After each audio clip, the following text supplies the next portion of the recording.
अस्सलाम वालेकुम। चलिए आज हम लोग पढ़ेंगे मौलाना अबुल कलाम आज़ाद। देखिए आप सबसे पहले ध्यान दीजिए, इससे पहले वाला चैप्टर आप लोगों को पढ़ा दिए हैं, अच्छी तरह से याद है। अब देखिए शुरू करते हैं मौलाना अबुल कलाम आज़ाद। तो देखिए सबसे पहले मौलाना अबुल कलाम आज़ाद के बारे में जानते हैं कि मौलाना अबुल कलाम आज़ाद की पैदाइश, इंतकाल या इनके रिलेटेड से हर सवाल पूरी मुकम्मल होगी। देखिए आप ध्यान से सुनिए। मौलाना अबुल कलाम आज़ाद, ये देखिए गुब्बारा खातिर है, ये गुब्बारे खातिर ये खत इनका खुतूत है, ठीक। गुब्बारे खातिर ये लिखे हैं जो खत खुतूत, ठीक। देखिए मौलाना अबुल कलाम आजाद के पैदाइश 1888 ईस्वी में मक्का मुकरमा में हुआ। वालिद का नाम खैरुद्दीन, तारीखी नाम फिरोज बख्त, बीबी का नाम जुलेखा बेगम, इंतकाल 1958। देखिए इसके अलावा मौलाना अबुल कलाम आजाद के बारे में देखिए वो तो जान से लिख दिए, इधर देखिए जिस तरह से बोल रहे हैं सब याद चाहिए। मौलाना अबुल कलाम आजाद मक्का मुकरमा में 1888 ईस्वी में पैदा हुए। मक्का मुकरमा पूछेगा कहाँ है? मक्का मुकरमा एक शहर है, पूछेगा मुल्क कहाँ है? तो मक्का मुकरमा सऊदी अरब में, ठीक ना। उसके बाद मौलाना अबुल कलाम आजाद के तारीखी नाम कभी कभी पूछता है तो फिरोज बख्त। मौलाना अबुल कलाम आजाद के वालिद के नाम तो खैरुद्दीन। मौलाना अबुल कलाम आजाद के बीबी के नाम तो जुलेखा बेगम। मौलाना अबुल कलाम आजाद के जो एक इसमें देखिए कुछ छोड़ दिए हैं कि मौलाना अबुल कलाम आजाद सबसे पहली बार 35 वर्ष की उम्र में कांग्रेस के सदर मुंतखब हुए, यानी सबसे कम उम्र में, और वजीर तालीम भी रहे। वजीर तालीम मतलब शिक्षा मंत्री, फिर वजीर आजम के पद भी संभालते रहे। वजीर तालीम, वजीर मंत्री, तालीम मतलब शिक्षा, शिक्षा मंत्री, वजीर आजम, वजीर मंत्री, आजम यानी प्रधानमंत्री, यानी ये वजीर तालीम के रहते हुए ये वजीर आजम के भी काम करते रहे। कौन? मौलाना अबुल कलाम आजाद। 1920 ईस्वी के महात्मा गांधी के तहरीक खिलाफत में बुलाने पर ये कांग्रेस से अध्यक्ष के नीति से मौलाना अबुल कलाम आजाद गए थे, ठीक। अब उसके बाद मौलाना अबुल कलाम आजाद के इंतकाल 1958 ईस्वी में हो गई। बता दें आपको मौलाना अबुल कलाम आजाद का इंतकाल याद रखिएगा, इससे 2 साल घटाइएगा तो भीमराव अंबेडकर का इंतकाल है 1956 ईस्वी, ठीक। उसके बाद मौलाना अबुल कलाम आजाद के पूछता है बार बार 3 अखबार के नाम, 3 किताब के नाम जो लिख दिए हैं। देखिए बिना लिखे बोलेंगे, आपको याद चाहिए। अगर पूछे मौलाना अबुल कलाम आजाद के 3 अखबार के नाम तो अल हलाल अल बलाग लिसानुस सिद्दीक। क्या? अल हलाल अल बलाग लिसानुस सिद्दीक 3। उसके बाद पूछे 3 किताब के नाम तो पहला गुब्बारे खातिर जो मौजूद है आपकी किताब में, एक कुरान से याद रखना है, कुरान शरीफ से याद रखना है, तर्जुमानुल कुरान, और तीसरा अंग्रेजी यानी इंग्लिश से याद रखना है, इंडिया वंस फ्रीडम। क्लियर? अब पूछे मौलाना अबुल कलाम आजाद के 3 किताब के नाम बताइए, तो बता दीजिएगा ना अच्छी तरह से। यहाँ लिख भी दिए हैं, देखिए 3 अखबार के नाम, अल हलाल बताएं, अल बलाग लिसानुस सिद्दीक, 3 अखबार के नाम, गुब्बारे खातिर, तर्जुमान कुरान, इंडिया वंस फ्रीडम। ये इससे सवाल आपको आता है, याद रखिएगा, ठीक। उसके बाद पूछेगा, आपको ध्यान रखना है गुब्बारे खातिर, ये जो हम लोग देखेंगे गुब्बारे खातिर, आपको बता दें ये खत है, ये हम लोगों को पढ़ना है। मौलाना अबुल कलाम आजाद 3 खत लिखे इसमें। गुब्बारे खातिर में कितने खत है? सवाल आएगा तो 3 खत है। कुल कितने खत लिखे हैं? तो 24, याद रखना है। मौलाना अबुल कलाम आजाद कुल कितने लिखे हैं? तो 24, अगर कहेगा तो 3 ऐसे।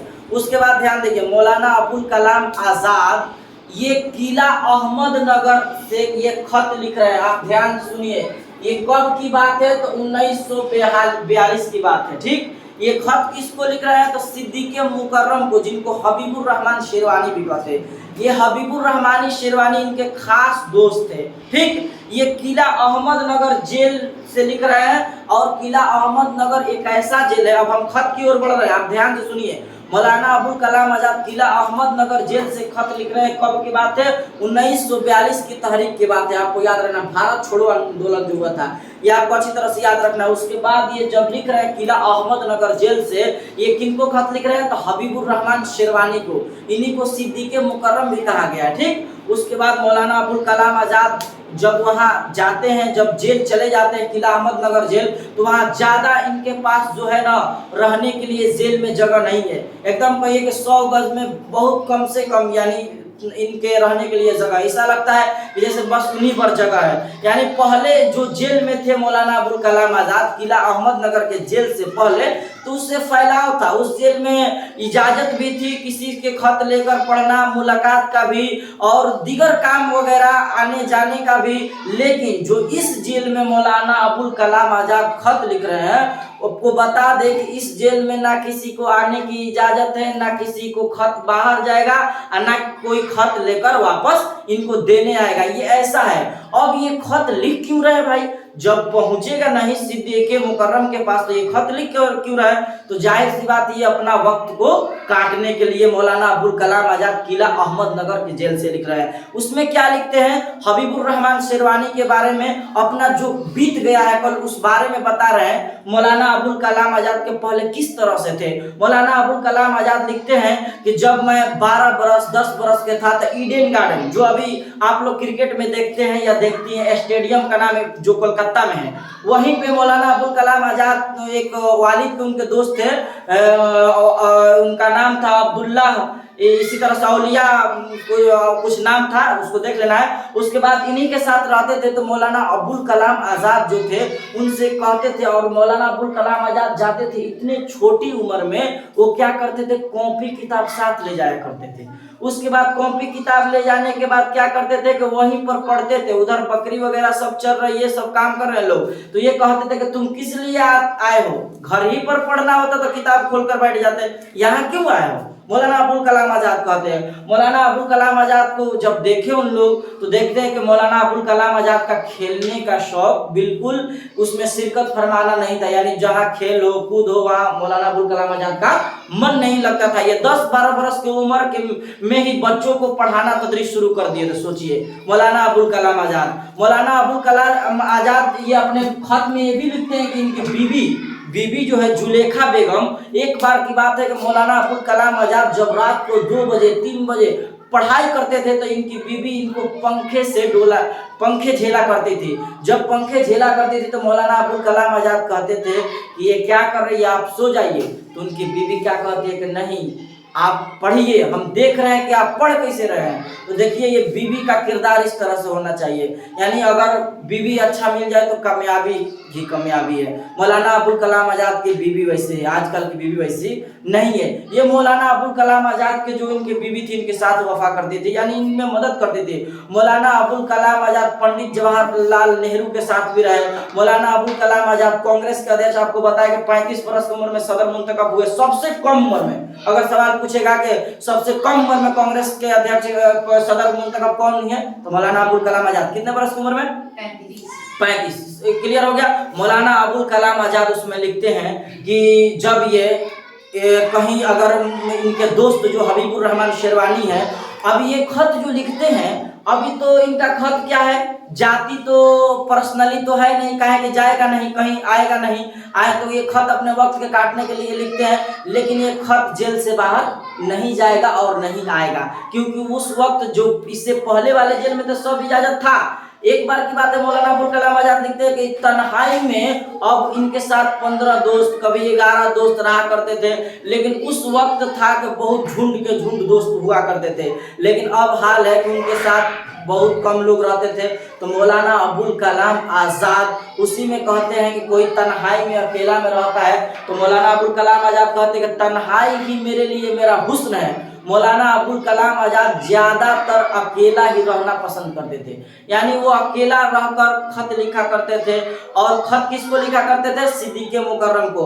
और जब ये देखे कि मौलाना अबुल कलाम आज़ाद जब खत नहीं पहुंच पाएगा, अभी भेजना नहीं है, तो ये खत को तवील कर देते थे, लंबा। यानी मौलाना अबुल कलाम आज़ाद का इस तरह का खत है कि जो कहिए कि मौलाना अबुल कलाम आज़ाद में पूरा शेर व शायरी के साथ, अरबी में, फारसी में, इनको शेर के साथ ये लिखते हैं। पूरा तवील इनका लंबा होता है खत। किनका? मौलाना अबुल कलाम आज़ाद का। जबकि गालिब का ऐसा खत नहीं होता है। और एक बता दें कि मौलाना अबुल कलाम इसी में जिक्र किया है कि ये चाय पीते थे।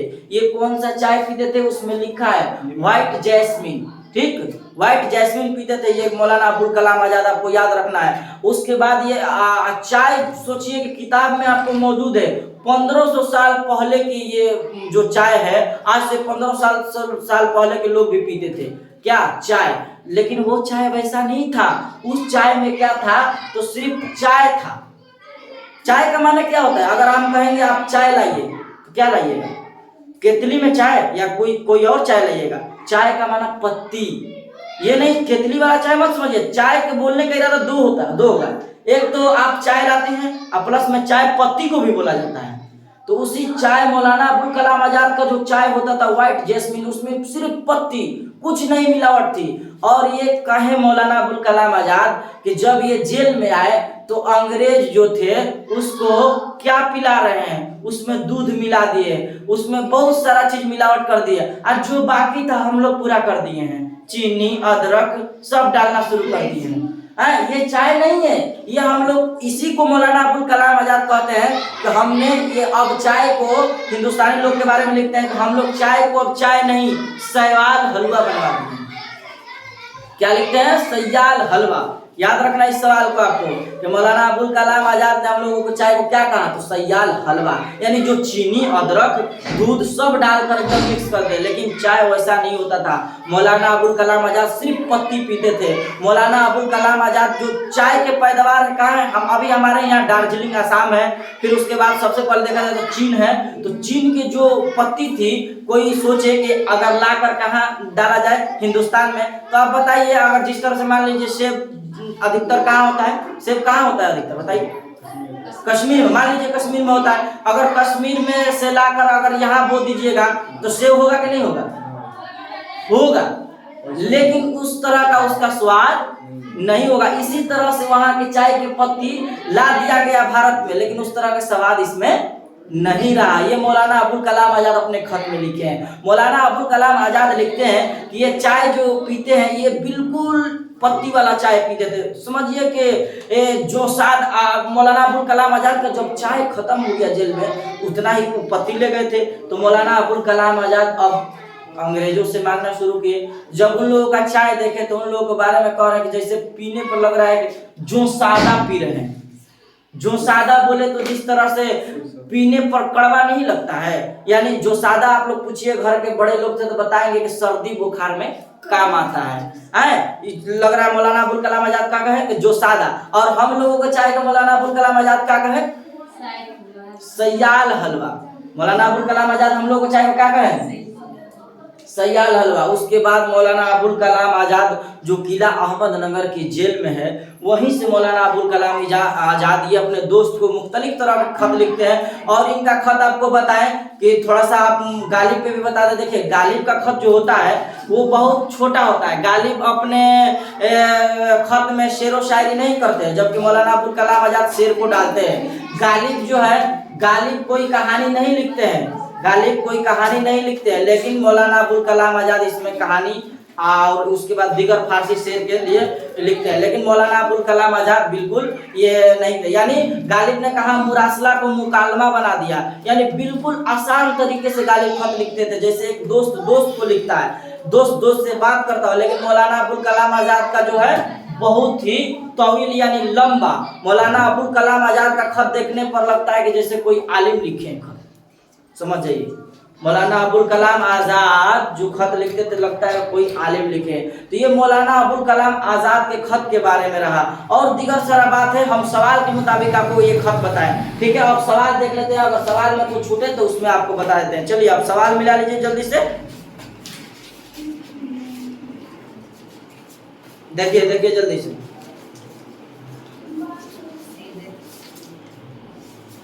देखिए सबसे पहला सवाल है, निकाल लीजिए। मौलाना आजाद की नसरी निगारी के यहाँ से, हाँ देखिए यहाँ से आप बताए गुब्बारे खातिर किस जमाने की तसनीफ है, तो आपको बताए 1942 यानी भारत छोड़ो आंदोलन की तारीख है। गुब्बारे खातिर में कितने खुतूत है, गुब्बारे खातिर में कह रहा था, बताए ना आपको 3 खुतूत है, ठीक। तो उन तीनों में थोड़ा थोड़ा बताया आपको। सिद्दीक़े मुकर्रम कौन है, तो हबीबुर रहमान शेरवानी को सिद्दीक़े मुकर्रम कहा गया, बताए ना अभी जिनको खत लिख रहे थे वही। गुब्बारे खातिर के खुतूत किस जेल में लिखे गए हैं, किला अहमदनगर, ठीक। मौलाना आजाद की 3 किताबों के नाम तो हम बता दिए। किताब कह रहा है तो आपको बताया ना तर्जुमानुल कुरान, जो कुरान से याद रखना है।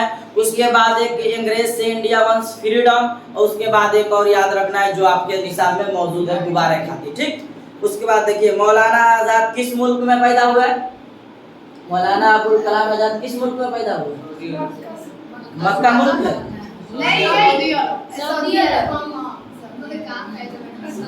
मक्का मुल्क थोड़ी है, मुल्क कह रहा है, सऊदी अरब। ठीक,